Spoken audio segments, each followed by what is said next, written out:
What's up, YouTube? It's the Brooklyn Bounce channel. I'm here with part 2 of chapter 8 of the book Anthony's Boy, the Prince of Bath Avenue. The true story of former Bonanno family hitman Joey Calco.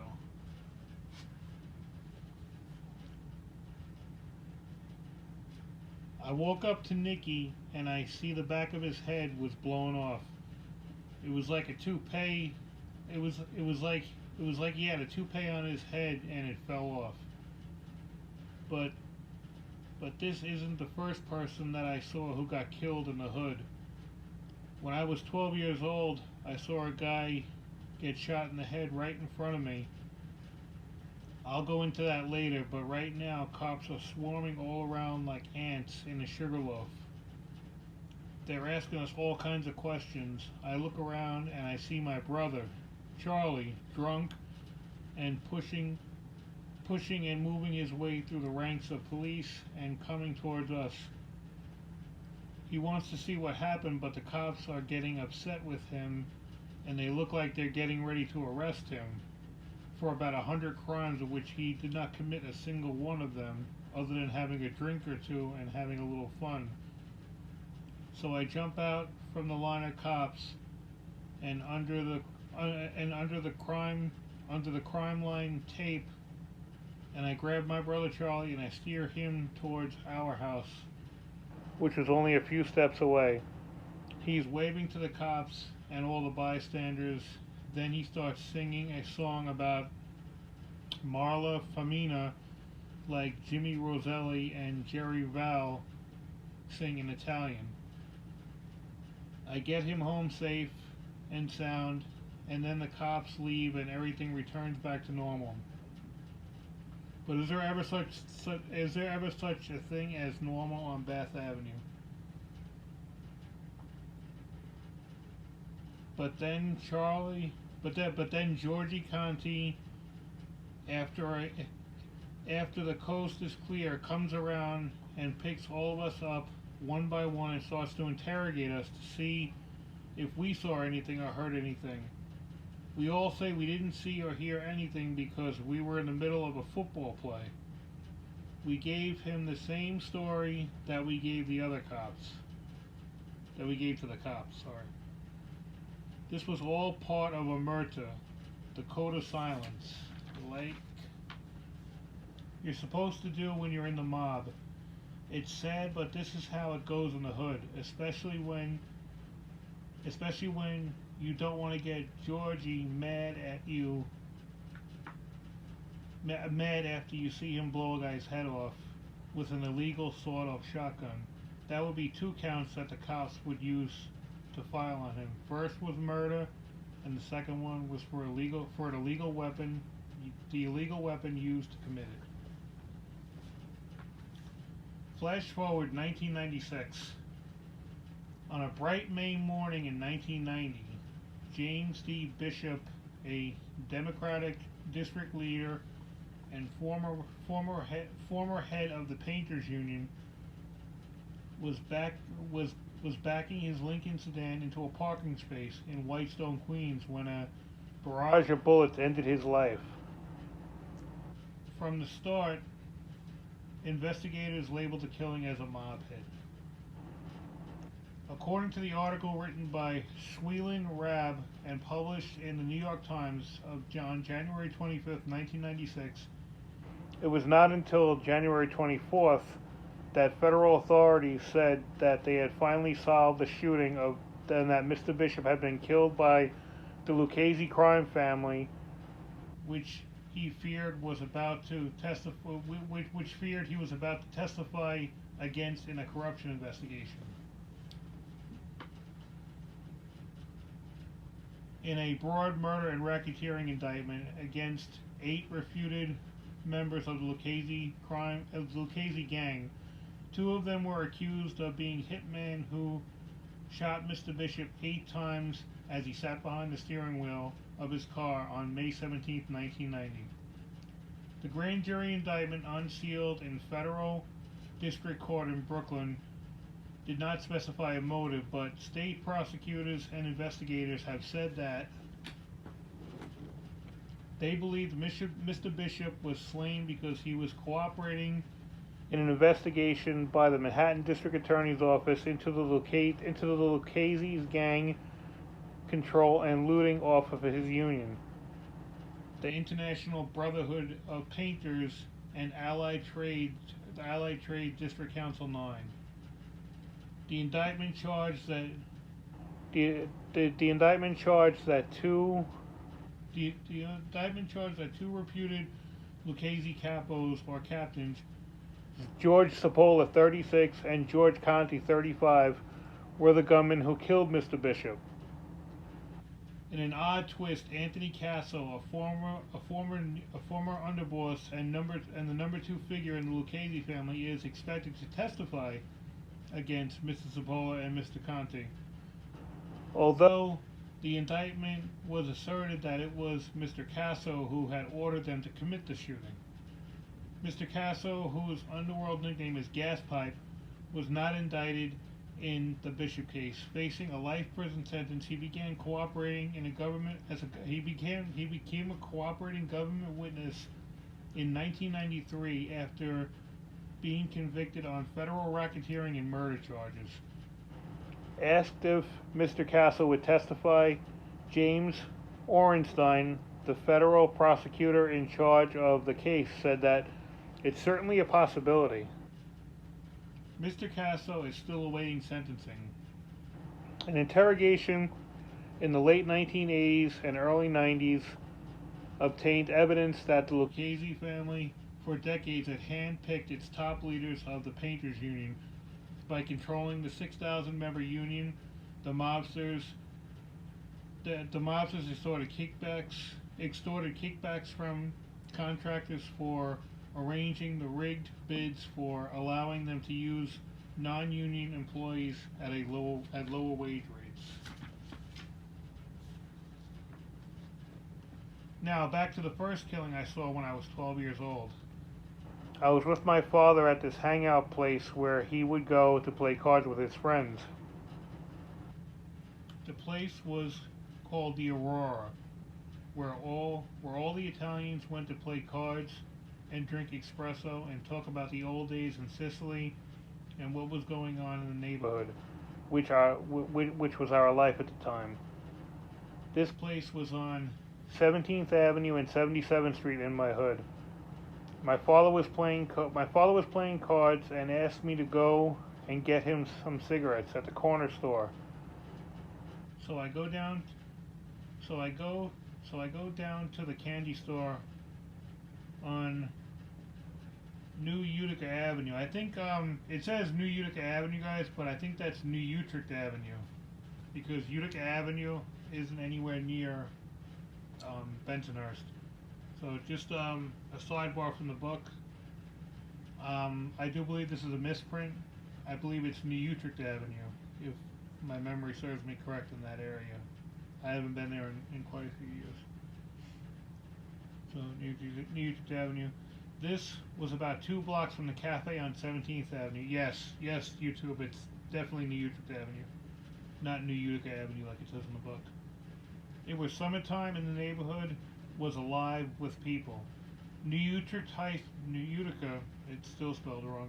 It says New Utica High School, that's called New Utrecht High School, was right across the street, and everybody was out and about. I went into the candy store and made my cigarette buy like a good boy.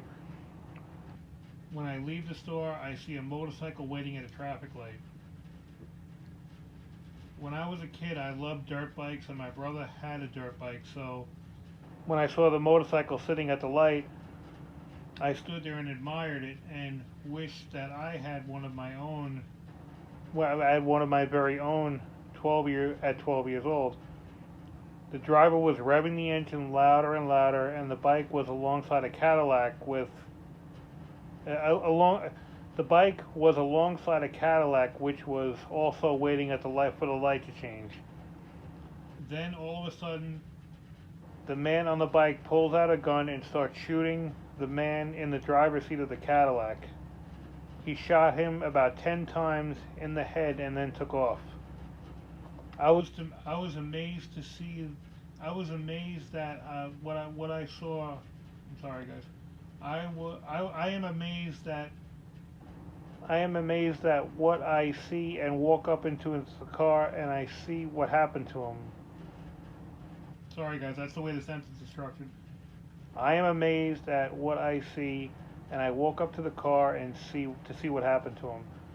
When I get up there to see, when I get up there to see him, I see blood squirting from his head, and some of it shoots out on me. I am frozen, and I don't even notice the blood on my shirt. Good thing too, because my mother didn't like me to get my shirts dirty, especially with blood, especially with somebody else's blood. This was so wild for me. I never saw anything like this in my life. I couldn't move away from this. I just stood there like a stone statue looking at this man bleeding. All of a sudden a man comes up to me and pushes me away so he can look at the man bleeding in the car, and he tries to help the guy. I went running as fast as I could down to the cafe to tell my father what just happened. My father went out to check what was going on. Now everybody from the cafe runs down the street, and the whole neighborhood fills the streets to see the murder. For them, this was like watching a television show in the comfort of their own homes. I think that this was better than watching television. I am right in the middle of the show. I am in the middle center stage of all the action. My father comes back, grabs my hands and says, "Let's go home," and that's that. Many years later, I find out who the man was. He was a made man in the Colombo family, and that was a mob hit. Back to the neighborhood. People now know that we are the go-to guys when they want drugs or a fix for themselves or to resell and make some money like we do. I don't care about what drugs do. I don't care about what drugs do, because that's either the decision there. That's either their decision. If they're stupid enough to put poison in their bodies, they have a free choice, and this is a free country. So far, unless they throw you a pen for thinking. So even though I know deep down that this cocaine stuff is killing people and ruining lives and families, it just doesn't come into my mind. I gotta make money. That's what life is about, making money.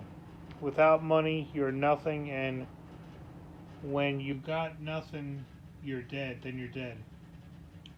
So I needed to make money to stay alive. It's either their life or mine.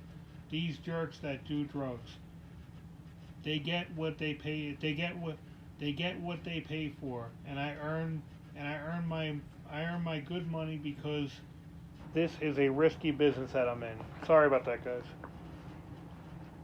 I risk my life and my freedom every day for these jerks, and I gotta get paid for that risk and time.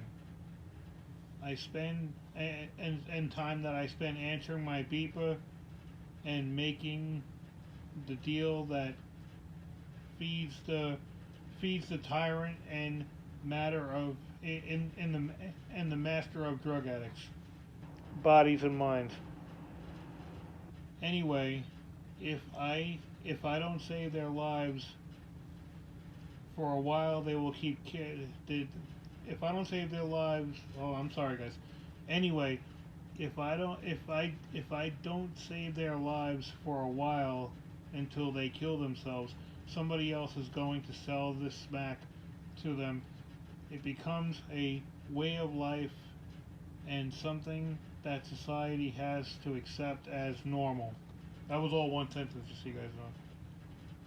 What society and its politicians don't know is that by addicting a large part of the population of America, you enslave all the people, and you ruin and bring down the whole country. I often wonder how many budding future doctors,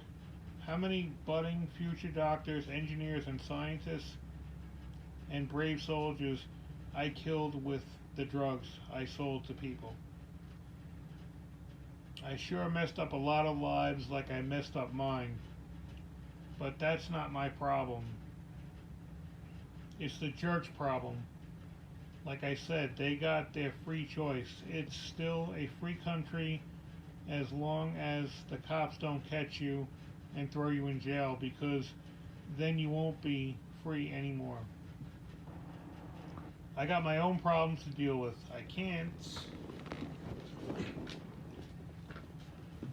worry about other people and their problems. My friends and me start hanging out on Bay 23rd Street and Bath Avenue. This is where our friends Paulie Galino hang out. So we join. This is where one of our friends Paulie Galino hung out. So we join him.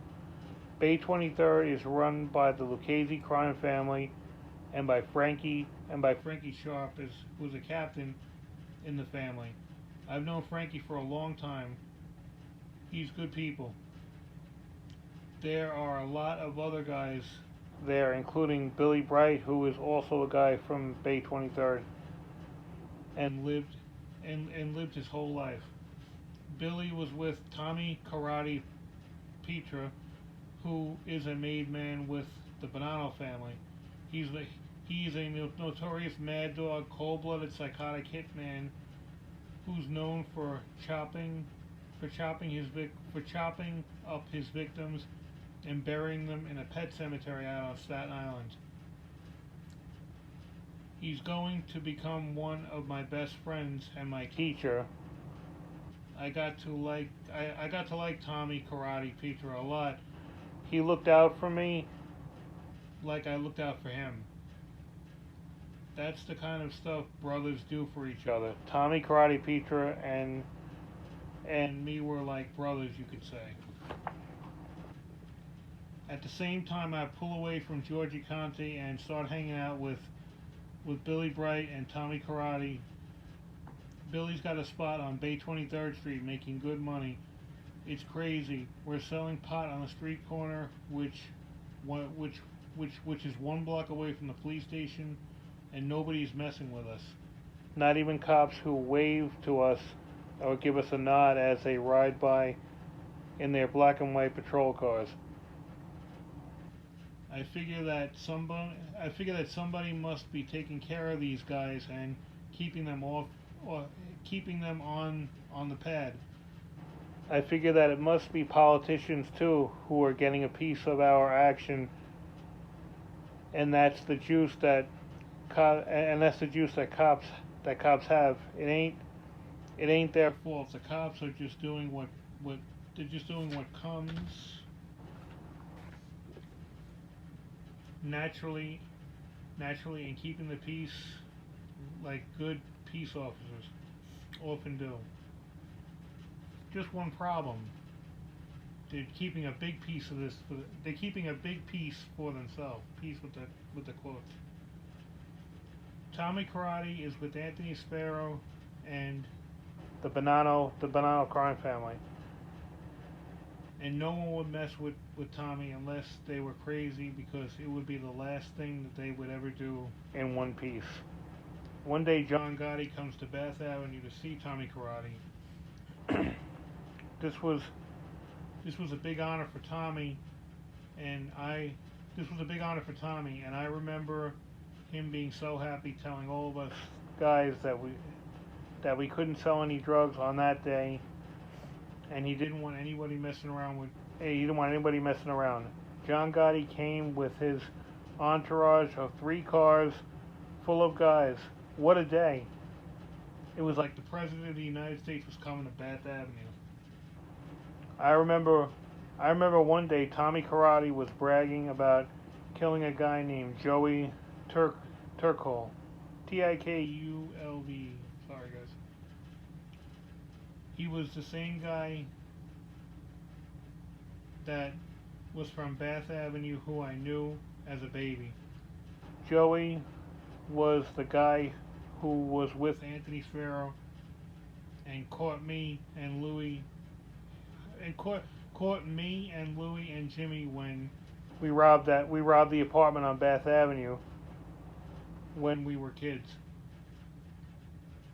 He was the guy who beat up Louie Tizio when we got caught. Joey gave me my talking to set me straight about not robbing anybody's house in the neighborhood and not making any trouble for the boys. He would be watching me at all times from then on. And Anthony Sparrow was watching me too, and from what we heard, Mr. Sparrow liked what he saw about me so far, that I shouldn't screw things up for myself by breaking the rules in the street.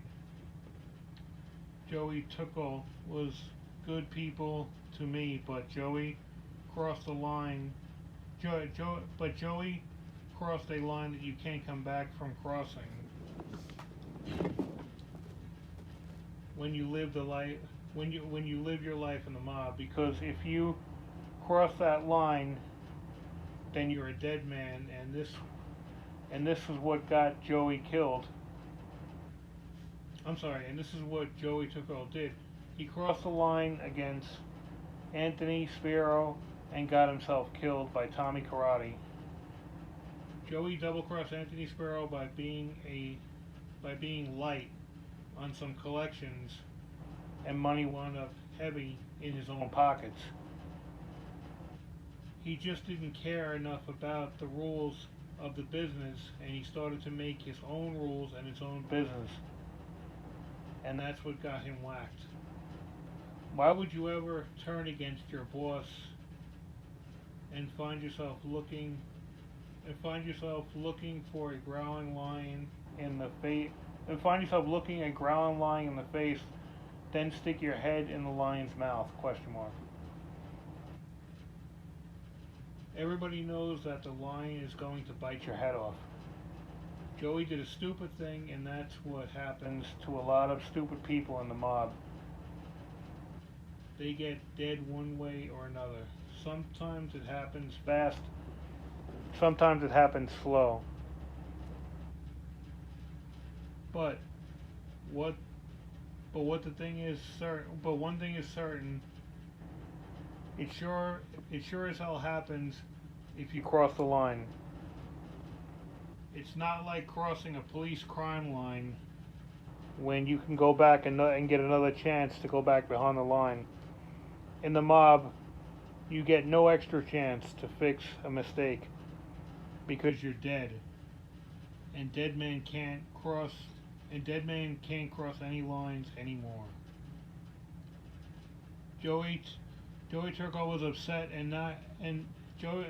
Joey Turkle was upset about not getting made because he was half German and not full Italian, so not and you have to be full Italian to get made. It's kind of like a social club, and you have to be a charter Italian member, or you can't be on the board of directors of La Cosa Nostra. So now Joey had a problem. Tommy is looking to kill him, but Tommy can't find him. That's easy. Tommy can't find him that easy, so he was talking about. Tommy couldn't find him that easy, so he was talking about if anyone knows of his whereabouts. It's crazy. Tommy is asking all around,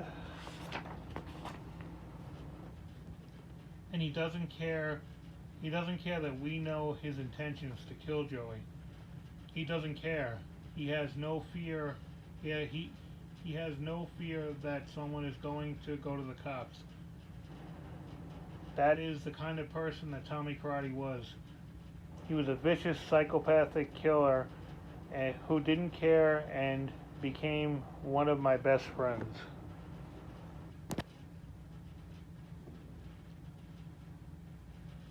Joey, at the time, was a drug addict and heavy on heroin. So this could be a chance to get him in the open. On May 23rd, there was a guy there named Val. He was good friends with Billy Bright, and Tommy Karate. Val also had a dope problem, and every so often, Joey and Val would get high together, but Joey didn't know that Val was friends with Tommy Karate, so this would be a good chance to catch Joey in the open with his guard down. You can never let your guard down, because your best friend can someday become your worst enemy, and then you're living your worst nightmare. One day I'm standing on the corner of Bay 23rd with my friends, and Tommy Karate comes over to us with a newspaper in his hand. He starts bragging about his killing of Joey. He was telling us details about how he caught him when he least expected it. He was making I'm sorry, guys. He was bragging about how he caught him when he least expected it, and he was making love with some girl, and he came up behind him like a cat in the jungle, put a bullet in the back of his head.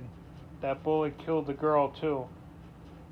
He laughed about how he got 2 for 1, and said that he had saved the bullet for the next time he would need to do a hit. He said that he chopped both of them up and buried them in pet cemeteries on Staten Island, like he usually did all of his hits. I knew Joey Toro since I was a kid, so I'm feeling kind of sad about it. I didn't say a word about this to Tommy. He also bragged about how he cut Joey's balls off and stuffed them in his mouth. This was a detail that was not printed in the newspapers. Tommy would also claim that he killed the toughest guy in the neighborhood, and that was true. Alright guys, that was chapter 8, part 2. Sorry about the going over the sentences a couple of times. Some of these sentences aren't that easy to read because of the way it's written, and plus for the new people who are listening, I have a permanent vocal cord injury, so I have a speech impairment and it hurts to speak sometimes. So this is kind of me overcoming some of these problems by reading to you guys. Anyway, I'm gonna end the video. Please like, subscribe, share my videos. Help me grow my channel. All Cash App donations are appreciated. Everything goes right back into the channel for better equipment. I'm looking to get a voice recorder where I can pause it every now and then and take breaks in between, the videos. Here, if I need to pause, I need to start the whole video over again. So, like I said, anything that comes in donations for the channel go right to the channel. I don't keep any of that for me. Anyway, thank you for tuning in. I'll be back with chapter 9 probably tomorrow. Yeah, probably tomorrow. Probably give myself a rest tonight. If I'm bored tonight, maybe I'll read half of it. It's pretty long also. Yeah, it's really long. Chapter 9 is like 30 pages long. Alright, thank you guys for tuning in. Have a good weekend and stay safe.